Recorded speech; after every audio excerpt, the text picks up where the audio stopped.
Okay, deepfakes. You've seen them, you know about them, but are they really a threat? In this video, I hope I can answer that.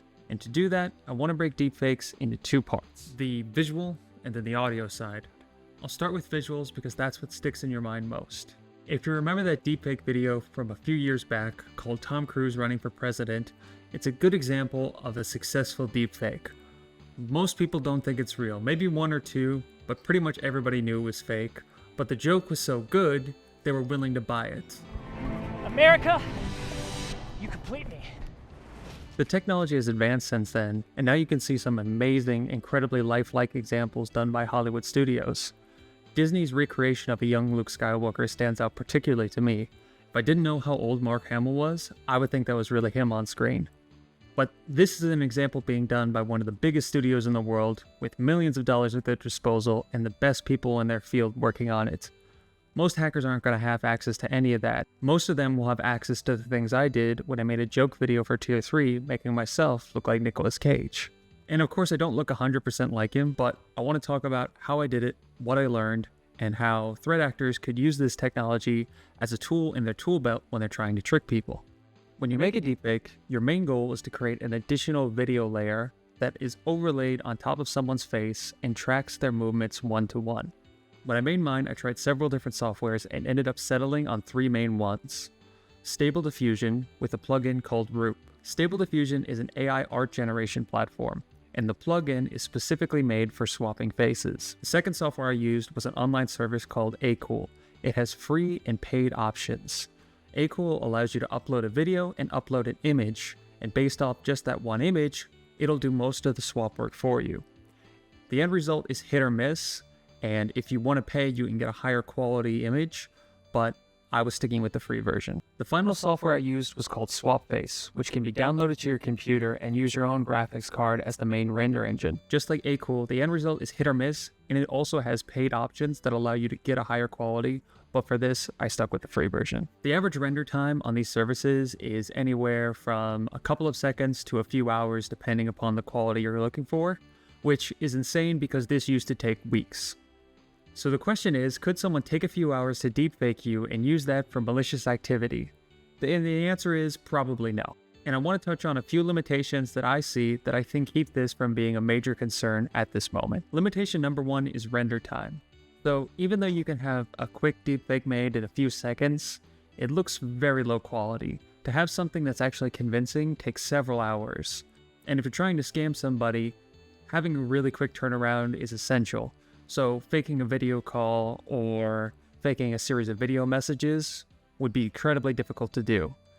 Now, this isn't to say this is impossible. Somebody could build an algorithm and a deepfake model specifically designed to do this, but it would take a lot of work and a lot of time, and would only really be worth it if it was for a high-level target, like a president or the CEO of a major company. Limitation 2 is the actual face shape of the person that you're trying to deepfake. So I ended up using Nicolas Cage because we have a very similar face shape. So when the algorithm is trying to track the movement of my face, it's a lot easier to make it look natural than if I'd used, say, Jack Black. You can see why the computer would have a difficult time shrinking and morphing our two different skulls to try and make them match. Limitation 3 is what I call celebrity versus everybody else. Humans are kind of funny because there's the people that you live and interact with every single day.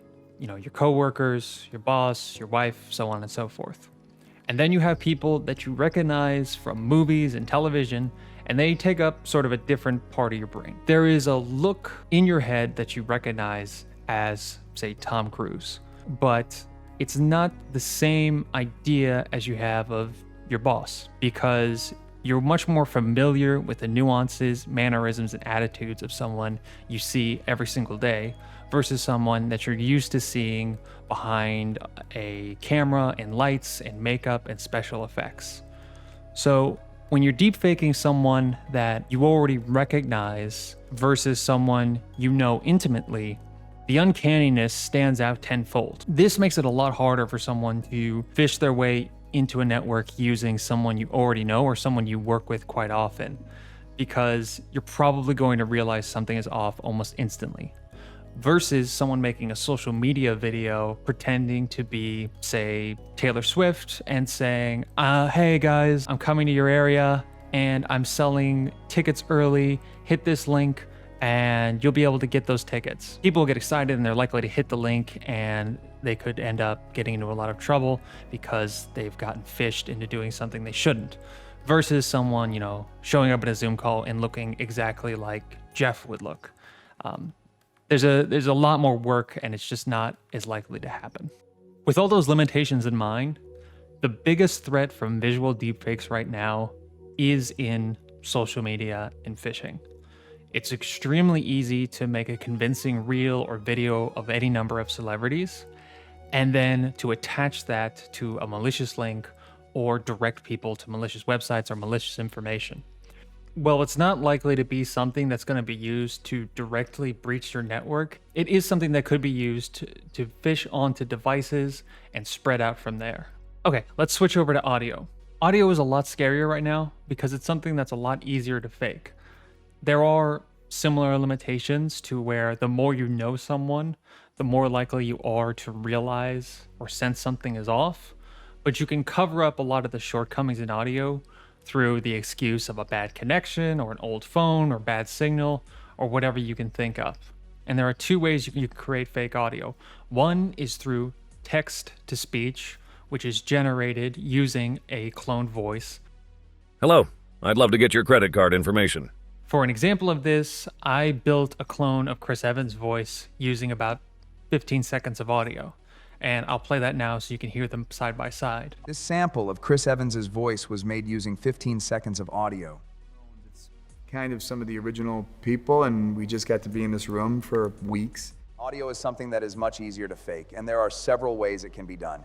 You don't need a very long audio sample to clone someone's voice. Now, actually cloning someone's voice has a lot of the same limitations that cloning someone's face has. Obvious, the first one being the more you know someone, the more you're going to realize something is off. But what this can be used for is changing your identity or changing your accent or just sounding more personable or sounding more approachable. The second way is directly through a voice changer. Now, these are hit or miss, and they can either sound amazing or they can sound horrible, and it has a lot to do with how much time you put into training the model and how much time you put into doing an impression. So the closer you sound to someone, the better it's going to sound when it changes it. But here's an example of a voice changer on my voice, switching me to a female. Hi, this is Susan. I'm following up on a call I had with John earlier. Hi, this is Susan. I'm following up on a call I had with John earlier. I must have gotten his email wrong. Could you give it to me again? Now, there is about a 10-second delay between when I speak and when the voice is generated. But once again, if you're trying to scam someone, you could adapt to that and cover it up with a bad signal. And the speed and turnaround on this is only going to get faster and faster in the coming months to year. Here's another example of someone can use this. Let's say that I've gone online and I've found a company and I found a guy named Paul, and I know Paul works in IT. And then I found a video of Paul giving a presentation. I download that video, I clip out all of his audio, and I feed it into a model that learns how to make a clone.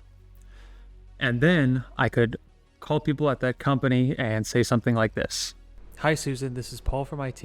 I'm calling you because there's been a breach on our network. Hi Susan, this is Paul from IT. I'm calling you because there's been a breach on our network. I'm out of the office right now. I'm on my cell phone. I might sound a little weird, but I need you to follow my instructions and download a new type of antivirus software. The biggest takeaway from all of this is that AI cloning and deepfakes is just another tool that hackers can use to try and trick people. The biggest question you have to ask yourself is, what systems do I have in place to eliminate human error? Because that's the biggest thing that this kind of technology is going to prey on. People are busy, things move fast, and it's incredibly easy to see a video and click a link, or to have someone call you late in the evening when you're already busy and accidentally give a piece of information away. It's nobody's fault, it's just what happens. But you have to have systems and processes in place to defend against that.